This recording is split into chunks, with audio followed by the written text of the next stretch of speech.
Hi friends, ಎಲ್ರಿಗೂ ನಮಸ್ಕಾರ. ರಜನಿ ಅಡುಗೆ ಮನೆಗೆ ಸ್ವಾಗತ. ಇವತ್ತು ನಾನು 1 ಕಪ್ ಗೋಧಿ ಹಿಟ್ಟನ್ನು ಬಳಸ್ಕೊಂಡು ಬೆಳಗಿನ ತಿಂಡಿಗೆ 10 ನಿಮಿಷದಲ್ಲಿ ಪಟಾಪಟ್ ಅಂತ ಮಾಡ್ಕೊಳ್ಬೋದಂತ ರೆಸಿಪಿನ ತೋರಿಸ್ತಾ ಇದ್ದೀನಿ. ಇದನ್ನು ಮಾಡ್ಕೊಳ್ಳೋದಕ್ಕೆ ಒಂದು ಬೌಲ್ಗೆ 1 ಕಪ್ನಷ್ಟು ಗೋಧಿ ಹಿಟ್ಟನ್ನು ತಗೊಂಡಿದ್ದೀನಿ. ಜೊತೆಗೆ 2 ಟೇಬಲ್ ಸ್ಪೂನಷ್ಟು ಅಕ್ಕಿ ಹಿಟ್ಟು, ರುಚಿಗೆ ತಕ್ಕಷ್ಟು ಉಪ್ಪನ್ನು ಹಾಕಿ ಒಂದ್ಸಲ ಚೆನ್ನಾಗಿ ಮಿಕ್ಸ್ ಮಾಡಿ ನಂತರ ಇದಕ್ಕೆ ಸ್ವಲ್ಪ ಸ್ವಲ್ಪ ನೀರನ್ನು ಸೇರಿಸ್ಕೊಳ್ತಾ ದೋಸೆ ಹಿಟ್ಟಿನದಕ್ಕೆ ಕಲಿಸ್ಕೊಳ್ಬೇಕಾಗತ್ತೆ. ನಾನಿಲ್ಲಿ ಸುಮಾರಾಗಿ 2 ಕಪ್ನಷ್ಟು ನೀರನ್ನು ಉಪಯೋಗಿಸಿದ್ದೀನಿ. ಸೊ ನೋಡಿ, ಈ ಹತ್ತದಲ್ಲಿ ಹಿಟ್ಟನ್ನು ಕಲಿಸ್ಕೊಂಡು ಪಕ್ಕಕ್ಕಿಟ್ಕೊಳ್ಳಿ. ಈಗ ಒಂದು ಕಡಾಯಿಗೆ 1 ಟೇಬಲ್ ಸ್ಪೂನಷ್ಟು ಎಣ್ಣೆನ ಹಾಕೊಳ್ತಾ ಇದ್ದೀನಿ. ಎಣ್ಣೆ ಚೆನ್ನಾಗಿ ಬಿಸಿಯಾದ ನಂತರ 1 ಟೀ ಸ್ಪೂನಷ್ಟು ಜೀರಿಗೆ, ಸ್ವಲ್ಪ ಸಾಸಿವೆ, 1 ಟೀ ಸ್ಪೂನಷ್ಟು ಕಡಲೆಬೇಳೆನ ಸೇರಿಸ್ಕೊಳ್ತಾ ಇದ್ದೀನಿ. ಹಾಗೆಯೇ ಸ್ವಲ್ಪ ಕರಿಬೇವು, 2 ಹಸಿಮೆಣಸಿಕಾಯಿನ ಚಿಕ್ಕದಾಗಿ ಕಟ್ ಮಾಡಿ ಹಾಕೊಳ್ತಾ ಇದ್ದೀನಿ. ನೀವೇನಾದರೂ ಚಿಕ್ಕ ಮಕ್ಕಳಿಗೆ ಕೊಡ್ತಾ ಇದ್ದೀರಾ ಅಂದರೆ ಹಸಿಮೆಣಸಿಕಾಯಿ ಬದಲಿಗೆ ಚಿಲ್ಲಿ ಫ್ಲೆಕ್ಸ್ ಅಥವಾ ಖಾರದ ಪುಡಿನ ಹಾಕೊಳ್ಬೋದು. ಈಗ 1 ಈರುಳ್ಳಿನ ಚಿಕ್ಕದಾಗಿ ಕಟ್ ಮಾಡಿ ಹಾಕೊಳ್ತಾ ಇದ್ದೀನಿ.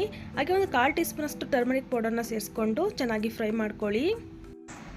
1-2 ನಿಮಿಷ ಚೆನ್ನಾಗಿ ಫ್ರೈ ಮಾಡ್ಕೊಂಡ ನಂತರ 1/2 ಟೀ ಸ್ಪೂನಷ್ಟು ಶುಂಠಿ ಬೆಳ್ಳುಳ್ಳಿ ಪೇಸ್ಟ್ ಹಾಕೊಳ್ತಾ ಇದ್ದೀನಿ. ಇವಾಗ ಇದನ್ನು ಸ್ವಲ್ಪ ಹಸಿ ವಾಸನೆ ಹೋಗೋ ತನಕ ಚೆನ್ನಾಗಿ ಫ್ರೈ ಮಾಡ್ಕೊಳ್ಳೋಣ.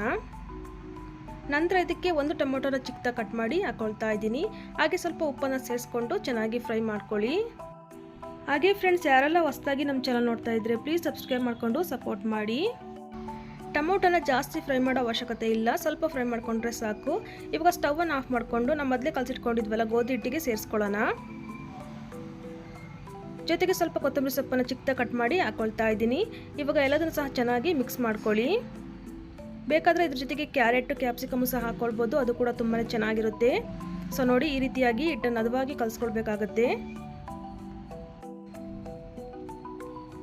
ಈಗ ಸ್ಟವ್ ಮೇಲೆ ಒಂದು ತವ ಇಟ್ಕೊಂಡು ಅದಕ್ಕೆ ಸ್ವಲ್ಪ ಎಣ್ಣೆನ ಹಾಕಿ ಈರುಳ್ಳಿಯಿಂದ ಈ ರೀತಿಯಾಗಿ ಚೆನ್ನಾಗಿ ಸ್ಪ್ರೆಡ್ ಮಾಡ್ಕೊಳ್ಳಿ.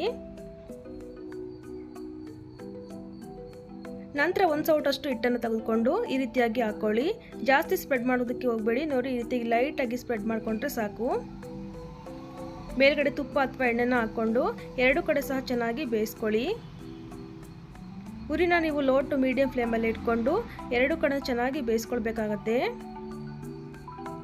ತುಂಬಾ ಸಿಂಪಲ್ ಆಗಿ ಹಾಗೆ ಕ್ವಿಕ್ ಆಗಿ ಕಡಿಮೆ ಇಂಗ್ರೀಡಿಯೆಂಟ್ಸ್ ಅಲ್ಲಿ ಮಾಡ್ಕೊಳ್ಬೋದು. ತುಂಬಾ ರುಚಿಯಾಗಿರುತ್ತೆ. ಖಂಡಿತ ಒಂದ್ಸಲ ಟ್ರೈ ಮಾಡಿ, ಎಲ್ರಿಗೂ ಕೂಡ ಇಷ್ಟ ಆಗುತ್ತೆ. ಸೊ ನೋಡಿ, ಎಷ್ಟು ಕಲರ್ಫುಲ್ ಆಗಿ ಕಾಣಿಸ್ತಾ ಇದೆ ಅಲ್ವಾ? ಇದ್ರ ಜೊತೆಗೆ ಯಾವುದಾದ್ರೂ ಒಂದು ಚಟ್ನಿ ಇದ್ದರೆ ಸೂಪರ್ ಆಗಿರುತ್ತೆ. ಖಂಡಿತ ಒಂದ್ಸಲ ಟ್ರೈ ಮಾಡಿ ಹೇಗಿತ್ತು ಅಂತ ಕಮೆಂಟಲ್ಲಿ ತಿಳಿಸಿ. ನೋಡಿದ್ರಲ್ಲ ಫ್ರೆಂಡ್ಸ್, ಇವತ್ತಿನ ರೆಸಿಪಿ ನಿಮಗೆಲ್ಲ ಇಷ್ಟ ಆಯ್ತು ಅಂತ ಅಂದ್ಕೊಂಡಿದ್ದೀನಿ. ಇಷ್ಟ ಆಗಿದ್ರೆ ಲೈಕ್ ಮಾಡಿ, ಫ್ರೆಂಡ್ಸ್ ಫ್ಯಾಮಿಲಿ ಜೊತೆ ಶೇರ್ ಮಾಡಿ. ಇನ್ನೂ ನಮ್ಮ ಚಾನಲ್ನ ಸಬ್ಸ್ಕ್ರೈಬ್ ಮಾಡ್ಕೊಂಡಿಲ್ಲ ಅಂದರೆ ದಯವಿಟ್ಟು ಸಬ್ಸ್ಕ್ರೈಬ್ ಮಾಡ್ಕೊಳ್ಳಿ. Thank you for watching.